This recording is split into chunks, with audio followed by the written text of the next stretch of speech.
Komisi Pemberantasan Korupsi menahan dua petinggi perusahaan BUMN PT BGR. Bupati Kepulauan Meranti Muhammad Adil ditetapkan KPK sebagai tersangka. Mega kembali menahan dua tersangka kasus dugaan korupsi penyaluran bantuan sosial atau bansos beras untuk penerima manfaat dan program keluarga harapan Kementerian Sosial. Adanya kasus ini menjadikan masyarakat sadar kebohongan yang disampaikan para pelaku, para pejabat menyepelekan kepercayaan rakyat. Assalamualaikum warahmatullahi wabarakatuh. Perkenalkan, nama saya Elviana Rinda Pasusanti, NIM 103228083, dan teman saya Gina Suraya dengan NIM 103222015. Nama saya Muhammad Rizky Ananda, NIM 10322026.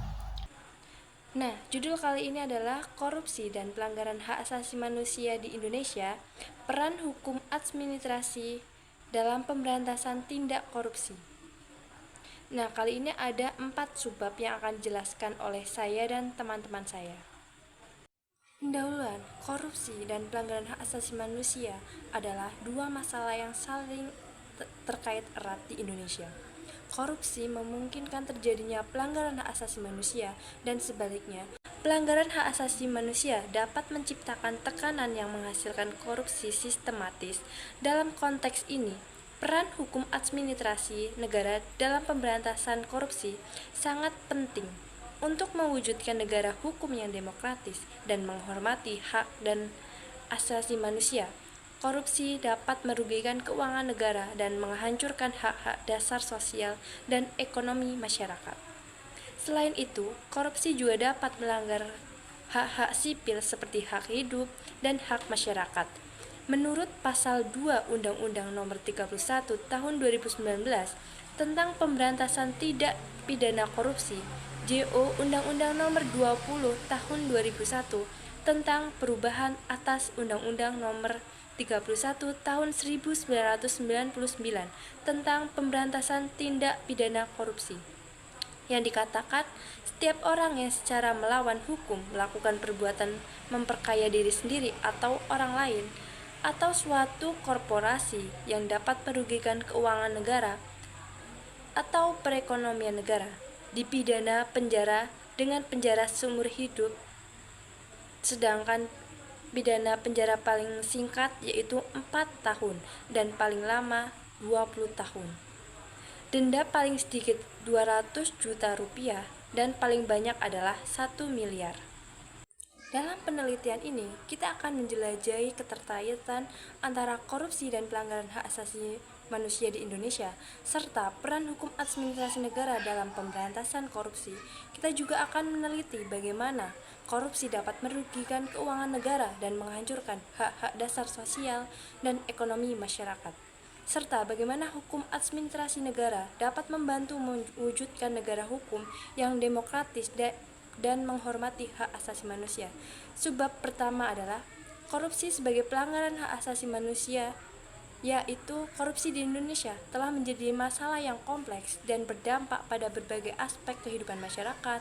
Korupsi dapat dianggap sebagai pelanggaran hak asasi manusia karena berbagai alasan. Penyalahgunaan kekuasaan. Korupsi alasannya dilakukan oleh para pemegang kekuasaan seperti pejabat birokrasi yang menggunakan kekuasaan mereka untuk memperoleh keuntungan pribadi atau keuntungan lainnya. Pelanggaran hak ekonomi sosial dan budaya. Korupsi dapat mengakibatkan perampasan hak-hak masyarakat atas hak ekonomi, sosial, dan budaya.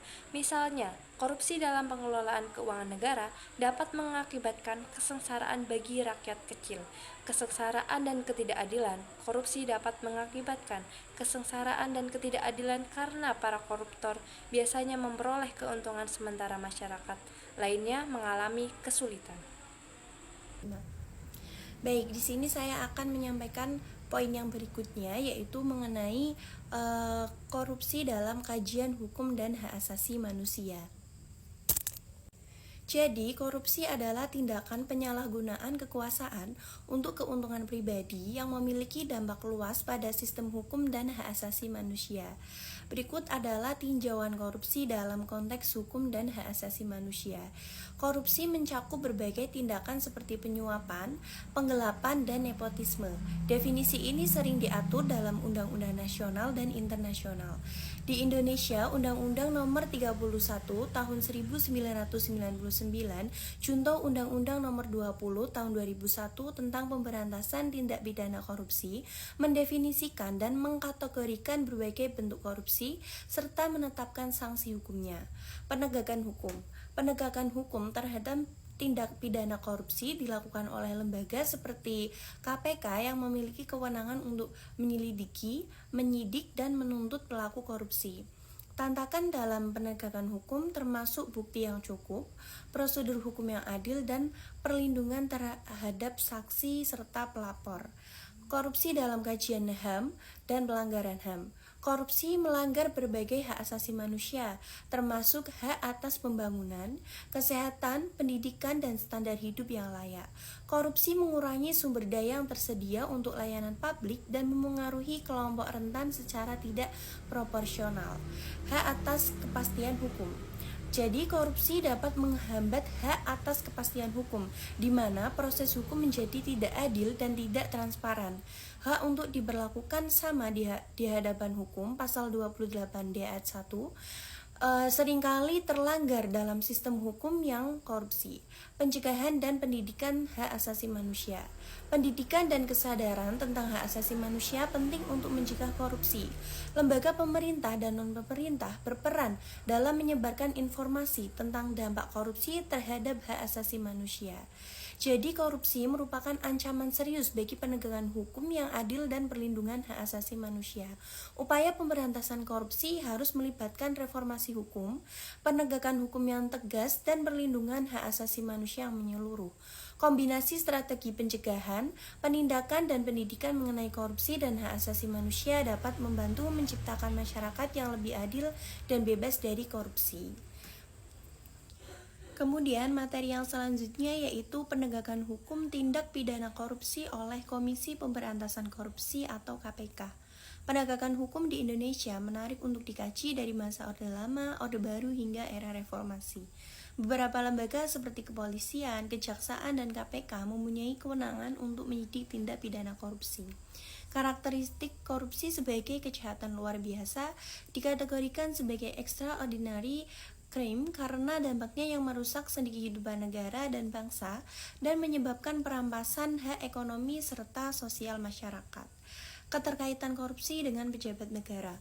Korupsi tidak dapat dipisahkan dari pejabat negara atau individu dengan kedudukan terhormat.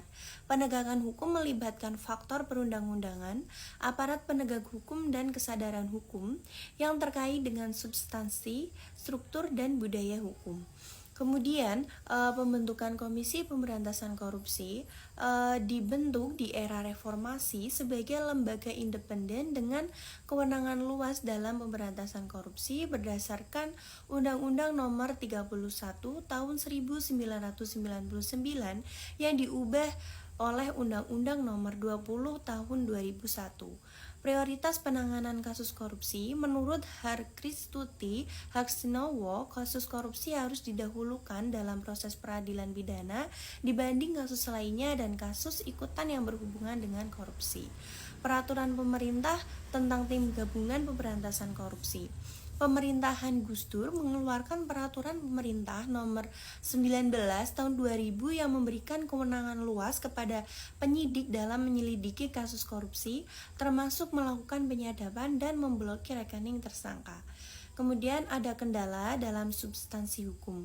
Ketidakjelasan aturan peralihan dalam Undang-Undang Nomor 31 Tahun 1999 menimbulkan berbagai penafsiran dan dimanfaatkan oleh pihak yang menghendaki status quo untuk menghindari pengadilan pelaku korupsi.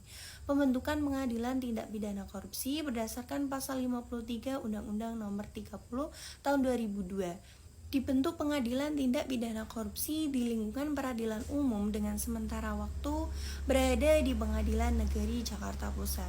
Secara keseluruhan, penegakan hukum terhadap tindak pidana korupsi di Indonesia telah mengalami perkembangan yang signifikan dengan pembentukan lembaga khusus seperti KPK atau Komisi Pemberantasan Korupsi, meskipun masih terdapat berbagai tantangan dalam implementasi substansi hukumnya. Sekian pemaparan dari saya, selanjutnya akan dilanjutkan oleh rekan saya. Sini saya akan melanjutkan pembahasan yaitu dengan materi peran hukum administrasi negara dalam pemberantasan korupsi. Jadi upaya penegakan hukum sebagai pilar demokrasi di Indonesia dipengaruhi oleh 4 faktor utama, yaitu hukum itu sendiri, profesionalisme aparat penegak hukum, sarana dan prasarana yang memadai, dan persepsi masyarakat terhadap hukum. Hukum administrasi mengatur hubungan antara pemerintah dan warga negara, berbeda dengan hukum perdata dan fokus pada fungsi pemerintahan. Hukum administrasi negara memainkan peran penting dalam pencegahan dan pemberantasan korupsi melalui pengawasan yang dilakukan baik secara internal oleh badan pemerintah maupun secara eksternal oleh lembaga independen. Pengawasan ini terbagi menjadi pengawasan a priori sebelum keputusan diambil dan pengawasan a posteriori setelah keputusan diambil, serta pengawasan dari segi legalitas dan kemanfaatan. Jadi transparansi dan akuntabilitas dalam penyelenggaraan pemerintahan merupakan prinsip penting untuk mewujudkan good governance dan mencegah korupsi. Pemerintah yang baik harus transparan dan dapat dipertanggungjawabkan kepada publik sesuai dengan prinsip-prinsip demokrasi yang melibatkan partisipasi masyarakat. Reformasi birokrasi juga menjadi isu penting untuk meningkatkan efisiensi pemerintahan. Hal ini termasuk penyelarasan peraturan perundang-undangan dan netralisasi pegawai negeri sipil dan dari pengaruh politik. Reformasi birokrasi bertujuan untuk membangun pemerintahan yang bersih, profesional, dan sesuai dengan prinsip good governance. Jadi kesimpulan dari pembahasan kami yaitu korupsi di Indonesia telah mencapai tingkat yang mengkhawatirkan, dikategorikan sebagai kejahatan luar biasa yang memerlukan penanganan hukum dan kelembagaan yang kuat. Menurut Jimli Asidki, korupsi bukan hanya pelanggaran hukum, tetapi juga pelanggaran berat terhadap hak asasi manusia. Hal ini dikarenakan dampak korupsi yang sangat merusak kehidupan sosial dan ekonomi masyarakat, menghambat pemenuhan hak dasar seperti pendidikan, kesehatan, dan pekerjaan. Undang-Undang Nomor 28 Tahun 1999 menggarisbawahi bahwa korupsi, kolusi, dan nepotisme dapat merusak sendi-sendi kehidupan berbangsa dan bernegara. Selain aspek hukum, kajian korupsi dalam konteks HAM menunjukkan bahwa korupsi menghalangi pemenuhan hak ekonomi, sosial, dan budaya yang seharusnya dijamin oleh negara. Kasus-kasus ini penetapan tersangka yang berlarut-larut menunjukkan adanya masalah dalam sistem penegakan hukum yang seringkali mengabaikan prinsip keadilan dan kepastian hukum.